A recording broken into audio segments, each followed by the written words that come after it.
নমস্কার, আমি ডক্টর গৌতম চক্রবর্তী, সুবিধা কেয়ারের পক্ষ থেকে আপনাদের সবাইকে স্বাগত।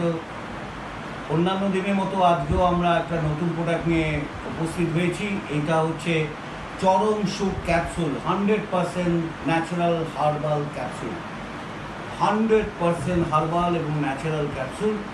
এই প্রোডাক্টের কম্পোজিশনের দিকে যদি আমরা তাকাই তাহলে দেখতে পাবো অশ্বগন্ধা আছে, এর সঙ্গে আকারা আছে, মকর ধ্বজ আছে, সালামকুঞ্জ আছে, শুদ্ধ সিরাজিদ আছে, শুদ্ধ মুসলি আছে, বকরু আছে।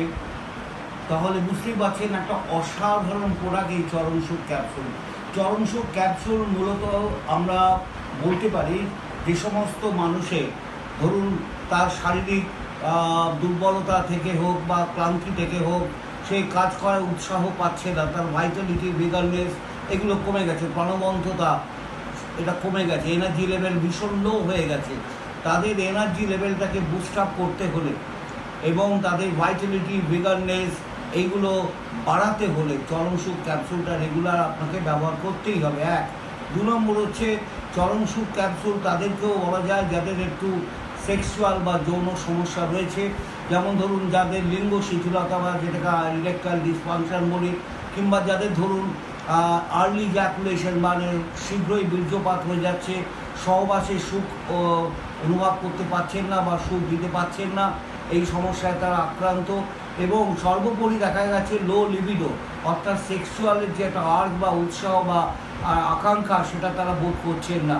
এই ধরনের সমস্যায় যারা ভুগছেন বা আক্রান্ত হচ্ছেন, আমি তাদেরকে বলবো রেগুলার চরম সুখ ক্যাপসুল, একটা করে ক্যাপসুল দিনে 2 বার করে খাবেন। সম্ভব হলে একটু গরম দুধের সঙ্গে খেলে কাজটা খুব ভালো হবে। যাদের দুধ সহ্য হয় না, নর্মাল গরম জলের সঙ্গে মিশিয়েও খেতে পারেন। ভাত খাওয়ার 8 ঘন্টা পরে একটা ক্যাপসুল, দুপুরে একবার, রাত্রিবেলা একবার। আবার বলি, দুপুরে ভাত খাওয়ার 8 ঘন্টা পরে একটা চরম সুখ ক্যাপসুল, আবার রাত্রিবেলা ভাত খাওয়ার 8 ঘন্টা পরে একটা ক্যাপসুল। দিনে 2 বার করে একটা করে ক্যাপসুল খান।